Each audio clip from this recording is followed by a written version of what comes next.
आखिरी जुम्मे पर दिलगौरी के मुस्लिम भाइयों का शांतिपूर्ण विरोध। भागलपुर के सुल्तानगंज में रमजान के आखिरी जुम्मे पर मुस्लिम समुदाय ने देश में सुख शांति की दुआ करते हुए विभिन्न मस्जिदों में नमाज अदा की। दिलगौरी की जामा मस्जिद में नमाजियों ने न केवल अमन की दुआ मांगी बल्कि भारत सरकार द्वारा लागू किए गए कथित काले कानून के विरोध में काला बिल्ला लगाकर प्रदर्शन भी किया। जामा मस्जिद के इमाम ने इस कानून को समाज में नफरत फैलाने वाला बताया और इसके खिलाफ एकजुटता का संदेश दिया। इस मौके पर नैयर आलम, डॉक्टर जमील, नोमान अंसारी, इफ्तार मंसूरी समेत कई स्थानीय लोग मौजूद रहे। पहले तो आपका शुक्रिया अदा करना चाहते हैं कि आपके माध्यम से हमारी खबरें पहुंचेगी और हम लोगों के बाजू पे आप देख रहे हैं कि काला पट्टी हम लोग बांधे हुए हैं। ये दरअसल इस बात की अलामत है कि हुकूमत के इस काले कानून के ख़िलाफ़ हम लोग ऐसा खामोश एहतजाज कर रहे हैं। इस हवाले से ये बात हम लोग ही पहुँचे और ये हमारी क़यादत की तरफ से ऐसा हुक्म हुआ है। इस मुल्क में काला कानून कभी मंजूर न था न होगा। ये मुल्क शहीदों का मुल्क है, वीरों का मुल्क है। ये मुल्क मोहब्बत से चलेगा, नफ़रत की इसमें बिल्कुल भी जगह नहीं है। इस हवाले से हर जगह पर एहतजाज हो रहा है। बहरहाल इस मुल्क की जो सालमियत है, इसकी पुरानी अपनी तहज़ीब है गंगा जमनी, उसको ख़राब करने की एक नापाक कोशिश है, नाकाम कोशिश है। यकीनन ये आवाज़ सिर्फ मुसलमान की नहीं बल्कि इस तरह के जो भी सेकुलर लोग हैं जो इस मुल्क की सालमियत को बाकी रखना देना चाहते हैं, जो इस मुल्क के अंदर शांति रहने देना चाहते हैं, सबों की आवाज़ है। इसलिए हम लोग पुरज़ोर इस काले कानून की मुखालिफत करते हैं जो वक्फ तरमीमी बिल 2024 के नाम से जाना गया है। भागलपुर दौरे पर मुख्य सचिव अमृतलाल मीणा, विक्रमशिला विश्वविद्यालय को सेंट्रल यूनिवर्सिटी बनाने की कवायद तेज। बिहार के मुख्य सचिव अमृतलाल मीणा एक दिवसीय दौरे पर हेलीकॉप्टर से भागलपुर पहुंचे, जहां उन्हें गार्ड ऑफ ऑनर से सम्मानित किया गया। उन्होंने विक्रमशिला पुल निर्माण का निरीक्षण किया और कहलगांव से बिहपुर वीरपुर पथ की प्रगति का जायजा लिया। समीक्षा भवन में अधिकारियों संग बैठक कर विकास कार्यों पर चर्चा की। वहीं प्राचीन विक्रमशिला विश्वविद्यालय के भग्नावशेष का निरीक्षण कर उसे सेंट्रल यूनिवर्सिटी बनाने की योजना पर प्रकाश डाला। राज्य सरकार ने इसके लिए 215 एकड़ भूमि अधिग्रहित कर ली और कार्य जल्द शुरू होने की उम्मीद है। सेंट्रल यूनिवर्सिटी बनना है, उसके लिए भूअर्जन की कार्रवाई प्रारंभ हुई है। उस साइट को देखने के लिए और स्थल पर किस तरह की प्लानिंग हो रही है इसको देखने के लिए हम लोग यहाँ पर आए हैं। सारी साइट को देखा है और अध्ययन किया है। यहाँ का जो अप्रोच रोड का इशू है उसको भी हम लोगों ने देखा है और भविष्य में चूँकि सेंट्रल यूनिवर्सिटी बनेगी तो तरह तरह की आवश्यकताएं होगी, सबको देख करके आगे की योजना बनाई जा रही है। कब तक सर ये भू अधिग्रहण की प्रक्रिया पूर्ण होने की? भू अधिग्रहण के लिए राज्य सरकार ने स्वीकृति दे दी है। 205 एकड़ जमीन के अर्जन 215 एकड़ जमीन के अर्जन की कलेक्टर साहब के द्वारा कार्रवाई की जा रही है। सोशल इम्पैक्ट असेसमेंट होता है भू अर्जन अधिनियम के अंतर्गत, वो अभी चल रहा है। जैसे ही सोशल इम्पैक्ट असेसमेंट की रिपोर्ट आएगी उसके बाद में अग्रेतर कार्रवाई की जाएगी। Sir, Delhi planning architecture school को जो डीपीआर तैयार करने के लिए दिया गया था, क्या कुछ प्रोसेस है डीपीआर को लेकर? देखो, वो सब काम समानांतर तरीके से पैरेलली चल रहे हैं। जब अब यूनिवर्सिटी स्थापना की यहाँ निर्णय हो गया तो सारे काम चल रहे हैं। आने वाले समय में आप लोग और उसका अलाइनमेंट को देखने के लिए बस रेलवे के अधिकारियों के साथ साइट पर और क्या राज्य सरकार से सहयोग चाहिए उसको देखने के लिए हम लोग यहाँ पर आए हैं ताकि उस प्रोजेक्ट में जल्दी से जल्दी काम आगे बढ़ सके। देखो, वो सब काम समानांतर तरीके से पैरेलली चल रहे हैं। जब अब यूनिवर्सिटी स्थापना की यहाँ निर्णय हो गया तो सारे काम चल रहे हैं। आने वाले समय में आप लोग दोना गांव में मारपीट, बैटरी चोरी के विवाद में 10 जख्मी, 2 की हालत गंभीर। अमरपुर थाना क्षेत्र के दोना गांव में शुक्रवार सुबह बैटरी चोरी के विवाद ने हिंसक रूप ले लिया, जिसमें 2 महिलाओं समेत 10 लोग घायल हो गए। मामला तब बढ़ा जब मोहम्मद फारूक ने मोहम्मद आयसर पर रात में उनके ऑटो से बैटरी चोरी का आरोप लगाया, जिसे लेकर अगली सुबह दोनों पक्षों में कहासुनी हुई और देखते ही देखते लाठी डंडे चलने लगे। दोनों ओर से कई लोग घायल हुए, जिनका स्थानीय अस्पताल में इलाज हुआ, जबकि गंभीर रूप से घायल मोहम्मद फारूक और बीबी चांदनी को भागलपुर रेफर किया गया। दोनों पक्षों ने थाने में लिखित शिकायत देकर न्याय की मांग की है और अब पुलिस मामले में जांच में जुटी है। हम लोग तो अकेला हम बचे हुए हैं ना, बाहर से आके वो लोग सब लड़की है पूरे आगे मारने लगे। मारपीट का कारण कारण है कि ये मेरा भाई है, वो जो लड़का है जिसका नाम सन्नी कर रहा है, वो चोरी करता रहा, इसका बैटरी खोल रहा पहले तो बैटरी जो खोल रहा था ना, तो उसको बोला कि भाई काहे ऐसे करते हो, बस मारना शुरू कर दिया।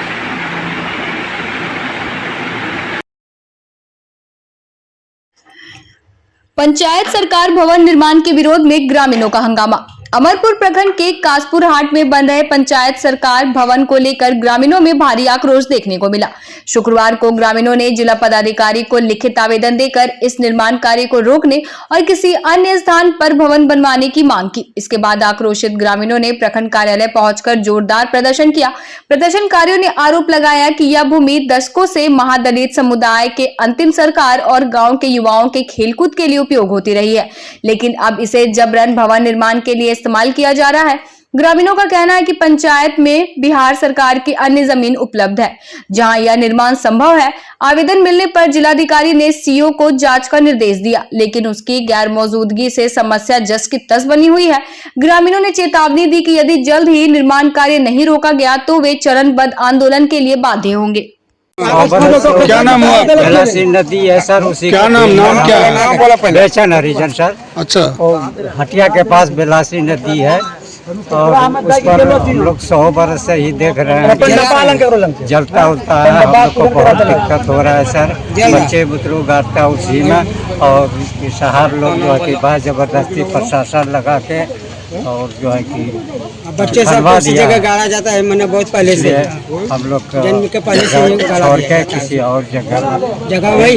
तो क्या परेशानी है? परेशानी है कि हम लोगों को पीढ़ी दर पीढ़ी से जो है हम लोगों का वहाँ श्मशान भूमि है, उस पे गरीब मरते हैं, उसको जलाते हैं, बच्चे मरते हैं, दफनाते हैं। कुछ जगह जो बचा हुआ है बच्चे लोग उसको साफ सुथरा करके खेल का मैदान बनाया है। उसमें सरकार ने पंचायत सरकार भवन बनाने का आदेश दिया है, जो कि वहाँ हम लोग विरोध करने के बावजूद भी काम काज शुरू हुआ। हम लोग आज गए थे डीएम साहब के पास, डीएम साहब को लिखित आवेदन दिए हैं। डीएम साहब ने बोले हैं कि हमने सीओ मैडम को बोले हैं कि उस जगह से जो सामग्री गिरा हुआ है उसको हटाया जाए और दूसरे जगह का निरीक्षण किया जाए। डीएम साहब का आवेदन। कौशल आचार्य, कहाँ घर हुआ? कासपुर। क्या दिक्कत है आप लोगों को, क्या प्रॉब्लम है?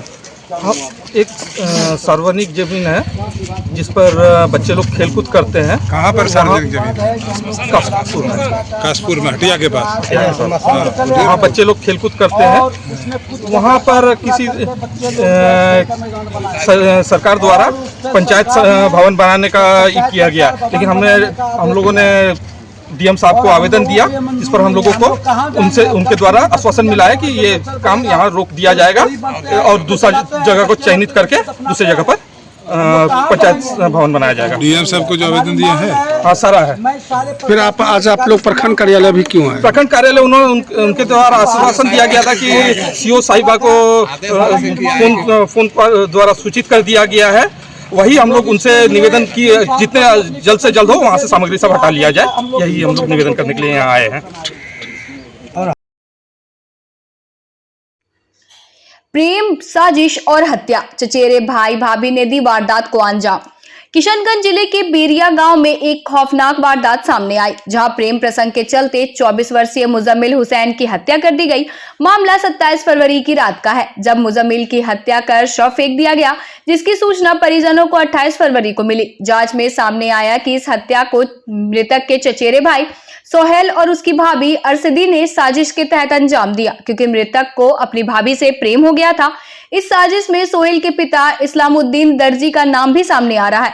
मुजम्मिल, जो पहले अहमदाबाद में काम करता था, पिछले 1 साल से गांव में खेती कर रहा था, जबकि सोहेल अहमदाबाद में होटल चलाता था और कभी कभी गांव आता था। पुलिस ने 26 दिन बाद कब्र से शव निकालकर 28 मार्च को भागलपुर में पोस्टमार्टम करवाया, लेकिन इस जघन्य अपराध के आरोपी सोहेल और अरसदी फिलहाल फरार हैं, जबकि इस्लामुद्दीन घर पर मौजूद था। कब मारा था? मारा था 27 फरवरी की रात को मारा था। अच्छा।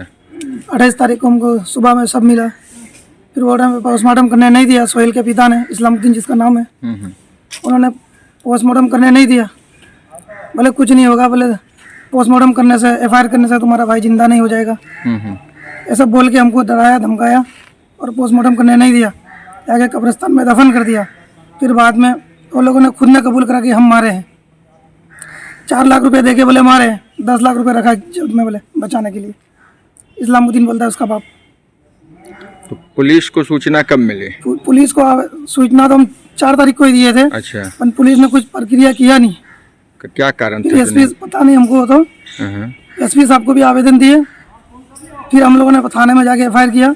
फिर 26 दिन के बाद लाश को उखाड़े, फिर वहाँ से किशनगंज ले गए। तो 26 दिन के बाद जो लाश को कब्र से निकाले वो पुलिस के मदद से निकाले? हाँ, पुलिस के मदद से निकाले। CO साहब थे, अच्छा, सबके मदद से, प्रशासन के मदद से निकाले। फिर वहाँ से किशनगंज लिया, वहाँ से किशनगंज से लाश को रेफर कर दिया यहाँ भागलपुर। फिर हम यहाँ लेके आए, यहाँ पोस्टमार्टम के लिए। यहाँ पोस्टमार्टम के लिए हो गया पोस्टमार्टम? अभी नहीं हुआ है। कितना उम्र था लड़के का? 24 साल का था वो। 24 साल। क्या करता था? 1 साल से तो घर में रह के खेती करता था। आपके कौन है? भाई है छोटा। आपका क्या नाम है? नोमान आलम। इफ्तार पार्टी में दिखी गंगा जमुनी तहजीब की खूबसूरती। भागलपुर में रमजान के पाक महीने के दौरान मसाक चक मस्जिद में 26वें रोजे की इफ्तार पार्टी का आयोजित किया गया, जहां सभी समुदाय के लोग एकजुट होकर भाईचारे की मिसाल पेश की। एक ही दस्तरखान पर बैठकर इफ्तार करने के बाद मस्जिद में चादर पोशी की गई। मौलाना शाहजहां ने रमजान को अमन और दुआओं का महीना बताया, जबकि समाज सेवी कुणाल सिंह ने इस आयोजन को गंगा जमुनी तहजीब की परंपरा बताते हुए कहा कि इससे हिंदू मुस्लिम एकता और प्रेम बना रहता है। हर साल यहाँ मिलकर इफ्तार और रामनवमी दोनों पर्व धूमधाम से मनाए जाते हैं। इस खास मौके पर जदयू प्रवक्ता मोहम्मद जिशान, शैलेंद्र तोमर, महबूब आलम, सरोज चौधरी सहित कई गणमान्य लोग उपस्थित रहे। हर साल की भांति इस साल भी हम लोग हर वर्ष यहाँ आते हैं और यहाँ पे एकता के साथ, खुशी के साथ हम लोग आज 26 रोज़ा मुकम्मल किए और यहाँ पर आकर के हम लोग एक साथ बैठ के सब भाईचारा के साथ यहाँ पे आज इफ्तार का हम लोगों ने आनंद लिया। और ये सभी भाई बंधु हम लोगों को हर वर्ष रामनवमी में भी सब लोग साथ में खड़े रहते हैं। और ये शहर जो है गुलशन का शहर है, यह शहर जो है पीर फकीर साधु संत का शहर है और इसे जो है हम सभी लोग जो है आपसी एकता और आपसी अखंडता के साथ इसको और मजबूती प्रदान करते आए और करते रहेंगे। कुणाल से हर साल 26 रमज़ान यानी कि 27 की शब को अजीजुल्लाह सरमतुल्लाह की चादर पोशी होती है और उसी के इसके लिए हम लोग यहाँ इफ्तार का भी इंतजाम करते हैं, जिसमें सारे धर्म के लोग मिलजुल करके आपस में एक भाईचारगी की जो है संदेश देते हैं और आपस में मिलजुल के हम लोग सब इफ्तार करते हैं और उसके बाद फिर इफ्तार के बाद चादर पोशी करते हैं। और आज मतलब दूसरी मुकम्मल तरावी भी यहाँ है। पहली मुकम्मल 6 रमज़ान को होती है और दूसरी मुकम्मल 27 रमज़ान को। ये हर साल की मामूल है, 2007 से चली आ रही है। क्या मैसेज क्या देना चाहते हैं? भाईचारगी की मैसेज देना चाहते हैं। ईद है सामने, ईद है। हाँ, ईद भी सामने है। सब लोग आपस में हम लोग एक दूसरे से गले मिलेंगे। सूफी का हमेशा यही रहा कि एक दूसरे से भाईचारगी ही निभाते रहें। कब से ये परंपरा यहाँ जो है? ये तो कहिए बहुत पुरानी खानका है, सुल्तान मशाइख शाह रहमतुल्लाह अलैह के दौर से ही चला आ रहा है, लेकिन बीच में कुछ बंद हो गई थी। 2007 से फिर इसको शाह सनवानी साहब और हमारे भाई शाह रफ़ीक आलम साहब ने फिर से इनको इस सिलसिले को जारी किया। मेरा नाम मोहम्मद शाहजहां हुआ। इस मस्जिद के हम खादिम हैं, यहाँ की पूरी देखरेख हम ही करते हैं। कड़ी सुरक्षा के बीच अदा हुई अलविदा जुम्मे की नमाज।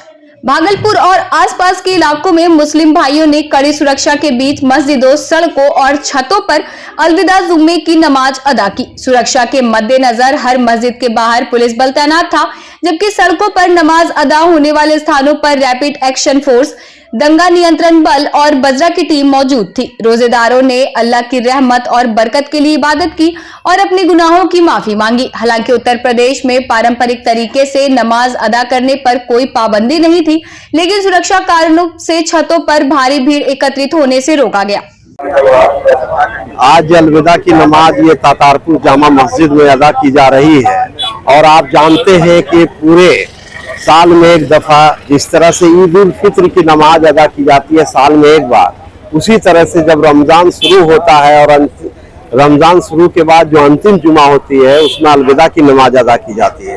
तो इस अलविदा के मौके पर आज देखें काफी लोग शांति सद्भाव के माहौल में नमाज इस तातारपुर चौक पे जामा मस्जिद में अदा कर रहे हैं और बहुत ही खुशियां हैं। ये ईद की खुशियां जो आ रही है, जो आप जानते हैं कि ईद की नमाज जब चांद रात को चांद नजर आएगी तो फिर ईद उल फित्र की नमाज अदा की जाएगी। लेकिन आज जितने भी रोजेदार हैं उन्होंने अलविदा की नमाज अदा की है, अल्लाह को याद किया है और आपके तमाम चैनल को मैं मुबारकबाद देता हूँ जो आज जो है अलविदा की नमाज के मौके पर आए हैं। मेरा नाम महबूब आलम, जिला शांति सदस्य भागलपुर। क्या आप तातारपुर चौक पर आए और सारे माहौल से आप वाकिफ हैं, बहुत ही अच्छे से यहाँ अलविदे की नमाज हो रही है और मैं तातारपुर नौजवान अंजुमन कमेटी की तरफ से हूँ, मैं इसका प्रवक्ता हूँ। इसके फाउंडर मोहम्मद सजादा खान जो मार्केट के अध्यक्ष भी हैं और वो भी हमारे साथ है, भी वो दुआ में शामिल है। उन्होंने भी दिन से बहुत ज्यादा मेहनत मशक्कत किया, हम लोग मिल करके, और हमारे लक्की भाई, हमारे जितने भी इसके मेंबरान हैं उन लोगों ने भी बहुत मेहनत किया। और ये बहुत ही मुकद्दस दिन है, रमजान का आखिरी जुमा है। इसमें आप कहा जाए कि सातों दरवाजा भगवान का, अल्लाह का खुला रहता है। आप जो भी हाथ उठाकर मांगेंगे वो आपको मिलेगा। ये जुमा जो है वो अलविदे का दिन है और हम लोग यहाँ शांतिपूर्वक जितने भी यहाँ भागलपुर के किसी कमेटी से भी बिलोंग करते हो सबको रमजान का मुबारकबाद। और जितने भी यहाँ प्रशासन के लोग हैं, वो आला अधिकारी हो, SHO हो भागलपुर के, सबको तातारपुर नौजवान अंजुमन कमेटी की तरफ से, भागलपुर की आवाम की तरफ से और तातारपुर के आवाम की तरफ से मैं बधाई देता हूँ। मेरा नाम मोहम्मद आसिफ खान हुआ और मैं अपने अंजुमन कमेटी का प्रवक्ता हूँ और हमारे